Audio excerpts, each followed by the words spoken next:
Hello. If you're not familiar with me, I am Pastor Steve, pastor and founder of R120 Ministries.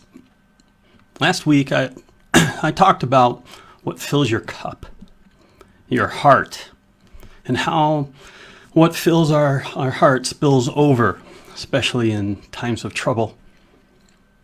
So, as the numbers of people infected climb, and social distancing and isolation and quarantine, or talks of quarantine and closings continue, I imagine it is harder, or at least getting harder, to keep your cup filled or your heart filled with faith, trust, hope, and love. You may be slipping back. You may have had faith and trust and hope and love, and now you're slipping back into fear and anxiety, or perhaps they never left. Because, let's face it, the virus is still around, COVID-19. There is fear of COVID-19. Fear that some will die. Some fear that they may die. Fear of what is going on. And fear of what is coming next. And there's also the anxiety and fear of what after the virus, what after the pandemic has ended. Will things go back to normal? The fear and anxiety continue to increase daily, maybe hourly for some. And along with this, perhaps despair and hopelessness. The fear of what is ahead and the fear of what is and what might be lost due to COVID-19 continues to thrive. How am I doing? Does it feel like I am talking to you specifically? Well, as you know, you are not alone. You are not alone in feeling this way, even though it may seem like you are alone. Now, not that knowing that you are not alone in your fear and anxiety helps much. It does give us some reassurance that at least we aren't crazy, and that others are with us in perceiving the current danger the virus presents.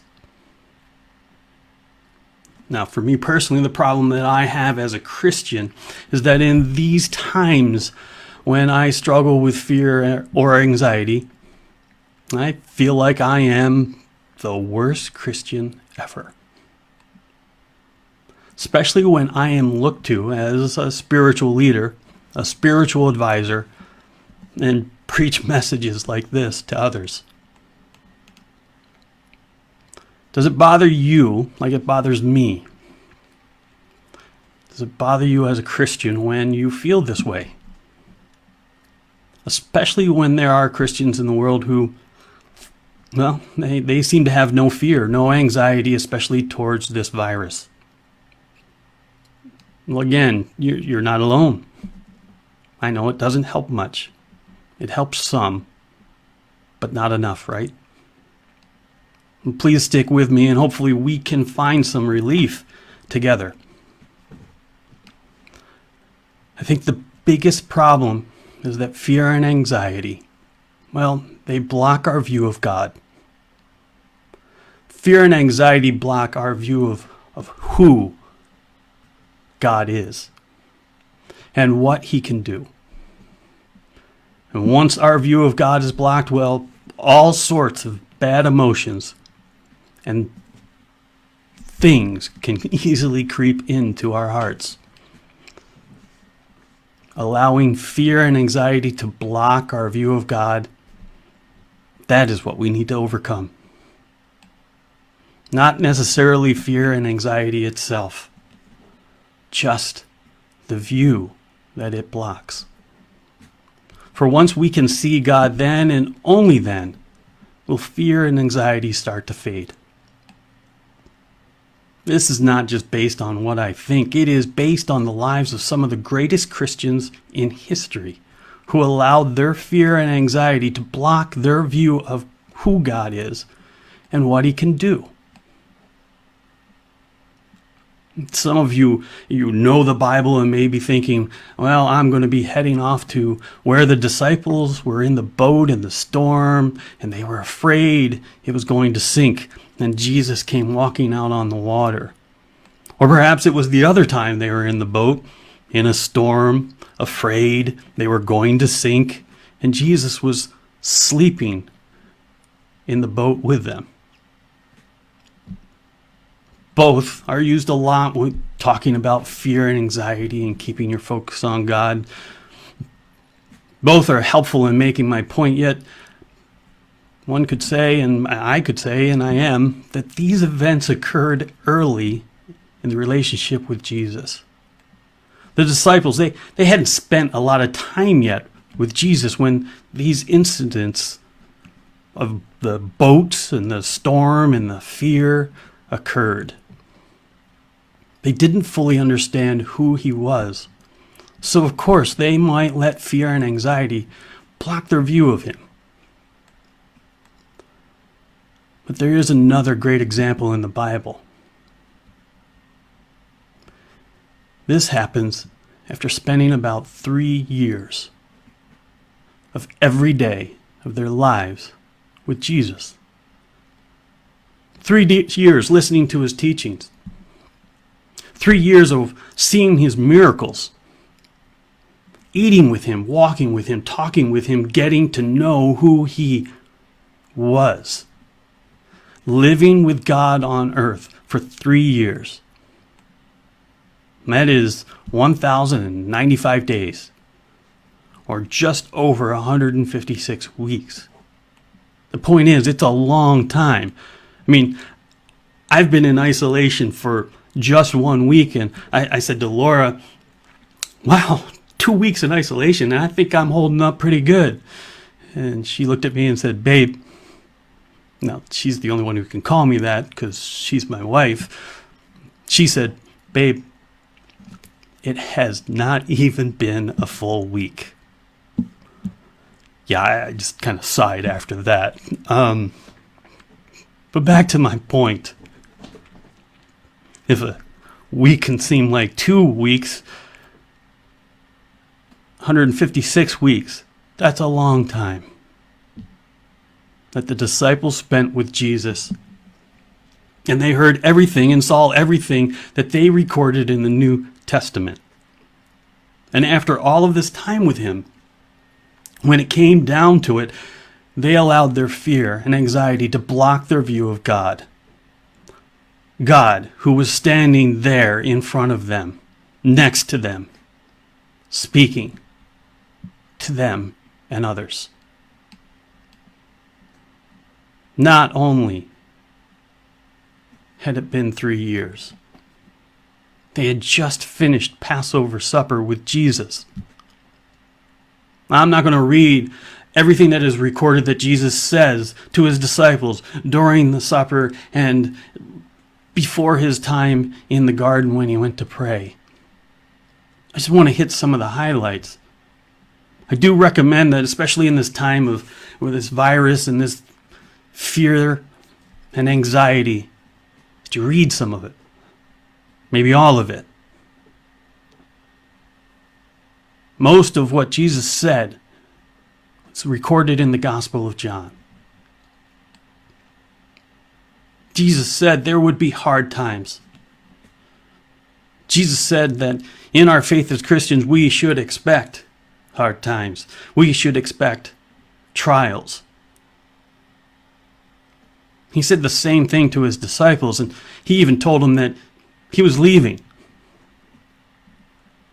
But through this time, and throughout the Bible, but throughout this time, Jesus continually reassured his disciples that everything's going to be okay.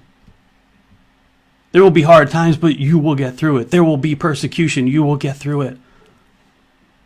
There will be trials. You will get through it.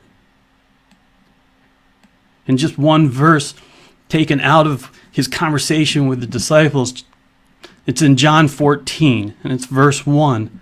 And Jesus said, "Do not let your hearts be troubled. You believe in God, believe also in me." He's telling them right there, in spite of everything that I've told you that you are going to go through, that I am going away. Don't be troubled. For if you believe in God, believe in what I'm telling you, that everything is going to be okay. You will get through it.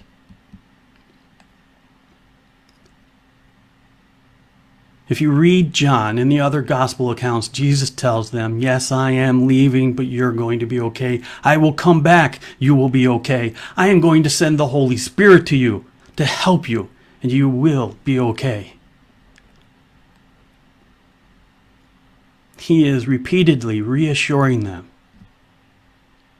Not everything is going to be perfect. Not everything is going to go as they may plan. But they will be okay. God will get them through it.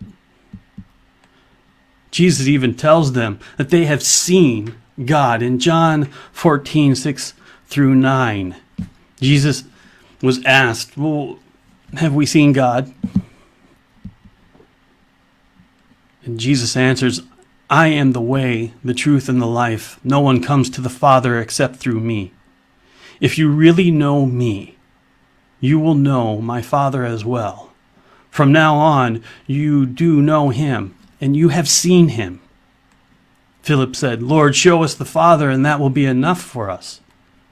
You see, still, they're looking for reassurance after he's telling them everything that may go wrong, that will go wrong. But reassuring them, they still want reassurance. And Jesus answered, don't you know me, Philip? Even after I have been among you for such a long time. Anyone who has seen me has seen the Father. How can you say, show us the Father? See, I told you it was a long time. Jesus even said, I've been with you for such a long time. 3 years I've been with you. How can you say, show us the Father? Jesus is telling them, look at me, see me. Do you see me? Do you know me? Well, now you know God. Now you have seen God. It'll be okay. But even after they heard this repeatedly, after Jesus has reassured them, after he has told them that right here, standing next to you, talking to you, you have seen God. In just a few short hours after this, their fear and anxiety will block their view of God. You see, after Jesus prayed in the garden, after the supper, he goes with the disciples and he goes off to pray because he himself is filled with anxiety and fear over the coming crucifixion and his death, his suffering. So he goes and prays to his Father. And as he comes back after praying for a while, a large crowd, armed with swords and clubs, comes to arrest Jesus. And as that large crowd comes, fear and anxiety fill the disciples and blocks their view of Jesus, blocks their view of God. And what did they do? Well, it's recorded in Matthew and Mark, John. But I'll read from Mark 14. As the crowd approached, Jesus speaks to them. I am leading a rebellion, said Jesus, that you have come out with swords and clubs to capture me? Every day I was with you, teaching in the temple courts, and you did not arrest me. But the scriptures must be fulfilled. Basically, Jesus is saying, you come, I'm not leading a rebellion. You could have arrested me any day you wanted. But now you come with swords and clubs to capture me like I'm some criminal. Yet you could have done it any day that I was down in the temple teaching. And then he says the scriptures must be fulfilled, which means go ahead, arrest me to fulfill scripture. And that's what will happen. And in verse 50, it tells us what happens. Then everyone deserted him and fled. In fact, Verse 51 and 52 speak of a young man who was following Jesus, who was seized by the crowd, yet he struggled and got away, but he was stripped of his clothing, but he fled naked because he was so afraid. His view was blocked by fear and anxiety. He did not see God standing there.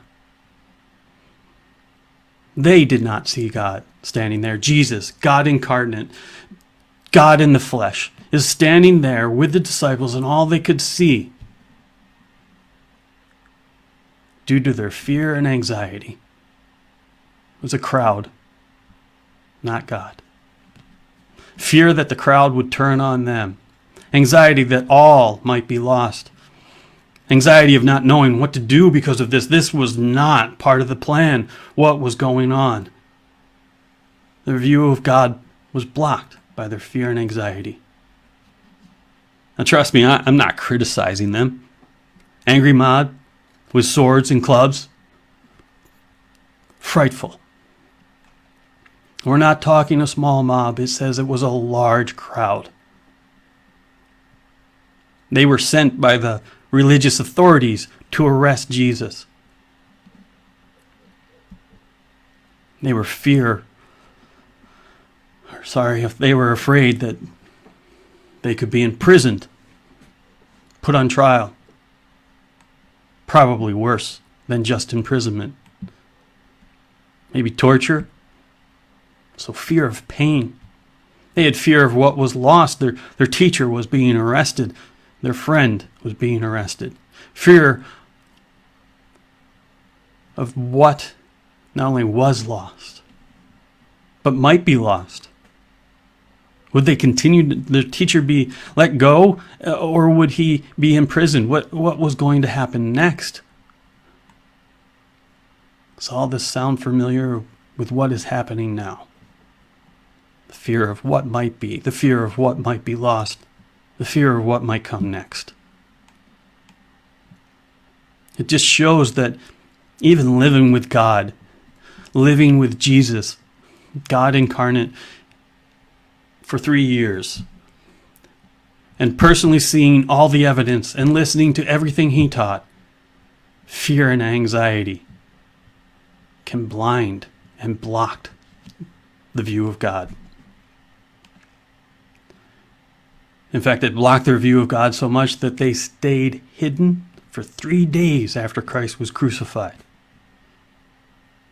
It wasn't until Jesus was resurrected and finally appeared to them, then, and only then, they finally saw God.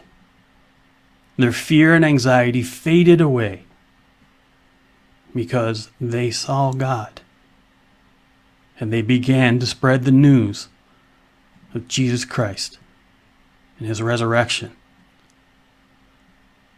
his conquering of sin and death.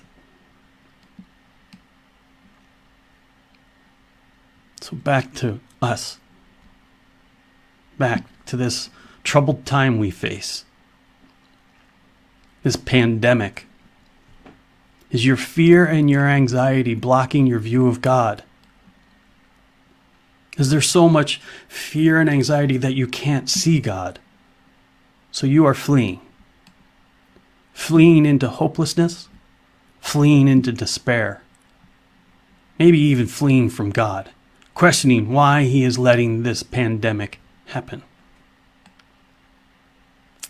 I know it's hard.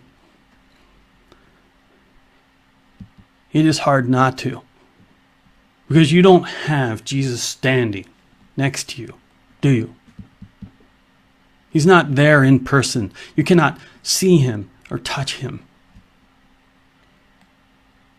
And it's hard to understand what is happening. I get it. Fear and anxiety not only block our view of God, they also make him smaller. Our fear and anxiety magnify our problems, our trials, our storms, magnify what is going on right now, so that they appear bigger than our God. Yet our God is so much bigger than any problem we could face. He can handle any problem, even COVID-19. I'm not saying that everything is going to be perfect. I'm not saying you might not get sick. I'm not saying there won't be loss and confusion. And I'm not saying there won't be more deaths. But as a Christian, we believe he even solved the problem of death. By sacrificing his son on the cross and the resurrection of Christ, we are promised to be resurrected as well and having everlasting life in heaven with God. As Paul wrote, to die is gain, for he will be with Christ. Not that he wanted to die. He was just saying, if he was to die, it would be a gain for him because he would be in heaven for all eternity with Jesus Christ and God. In the face of these fears, we must remember how big our God really is. In Hebrews 1, it says, in the past, God spoke to our ancestors through the prophets at many times and in various ways. But in these last days, he has spoken to us by his Son, whom he appointed heir of all things, and through whom also he made the universe. The Son is the radiance of God's glory and the exact representation of his being, sustaining all things by his powerful word. Now, this is why I love astronomy. Stargazing, looking at the planets through my telescope or my camera, seeing galaxies light years away. To me, it is awe-inspiring. But it also reminds me who created everything and just how big a God he is. And just by his powerful word, he sustains everything in the universe and keeps it going. A clear night sky reminds me the enormity of God. And that he has the knowledge, the power to design and create such an incredible, massive, complex, and beautiful universe. And on those cloudy nights when I can't see the stars, I am disappointed that I cannot see them. I cannot see the beauty God has created, but I know it's still there. Or to put it another way, just because the clouds at night block the view of the stars, it doesn't mean they are not there. Don't let the clouds of fear and anxiety block your view of God, who is and will always be by your side. Don't let it block the view of who God is and what he can do. I'm sure there was still fear in Christians after Jesus' resurrection.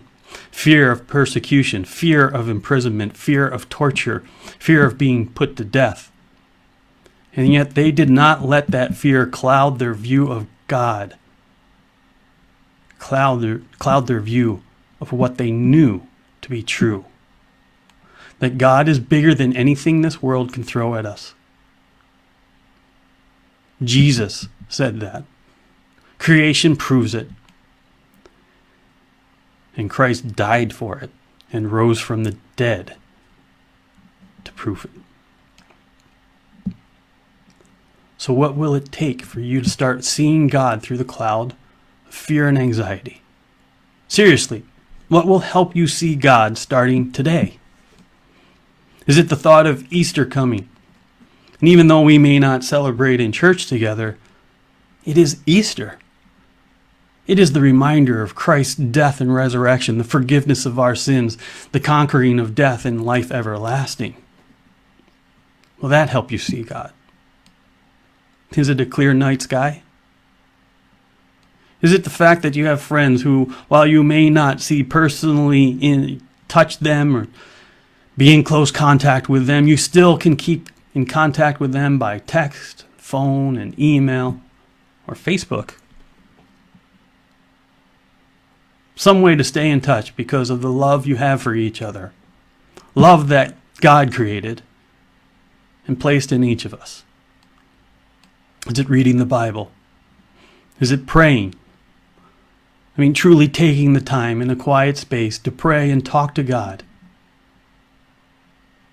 so that you may reflect and feel His presence and feel His peace come upon you, even if it's for just a minute, to strengthen you for the day so that you can take it day by day. Or maybe it's talking, or maybe even praying with another Christian and feeling God's presence as you talk and pray together. Whatever it is, will you start it today? I'm asking you. No, I'm going to challenge you to start today, to take action, to start looking beyond your fear and anxiety, to take action to see God so that you can see Him for who He is and what He can do. And what He can do is help by taking your burdens and setting the fear and anxiety aside. He is the only one that can truly keep your fear and anxiety at bay. Well, you might be able to do it and you think you're strong enough to do it, but it will only bring you peace for a little while. Only He can bring you sustainable peace that will last. I pray you will know that even in the middle of fear and anxiety, even though they may block your view of God, He is still right beside you. I pray that your fear and anxiety will not block your view of seeing our God, who is bigger than any problem, any trial, even this. I pray that you will take action today and continue to take action to see God, even in spite of your fear and anxiety, for then you will know peace that Jesus promised when He said, I am leaving you a gift, peace of mind and heart. And the peace I give is a gift the world cannot give, so don't be troubled or afraid. Even there, Jesus said, the world cannot give you the peace that I can give you. The world's peace is not sustainable. The world's peace can be taken away, as we've seen, especially in this pandemic. But the peace that Jesus Christ gives, the peace that God gives, is a great gift. A peace that overcomes our mind and our hearts. So if we allow ourselves to see God through the fear and anxiety, we will allow ourselves to receive the gift that Jesus promised. So don't be troubled or afraid. May the peace of the Lord be with you and comfort you now and always. May God bless you and may He keep you. And I want to throw the invitation out there that if anyone needs to talk to a Christian because you are having trouble seeing God during this troubled time, or you need a specific prayer, since I say specific since I pray for the world and those who are close to me every day, send the prayer request. Send the request that you need someone to talk to. Contact me by instant messaging me. That's probably the easiest way. Instant messaging me through Facebook. Let's talk. Let's open the clouds. Let's peer through the fear and anxiety together and see God and feel His peace. God bless and be well.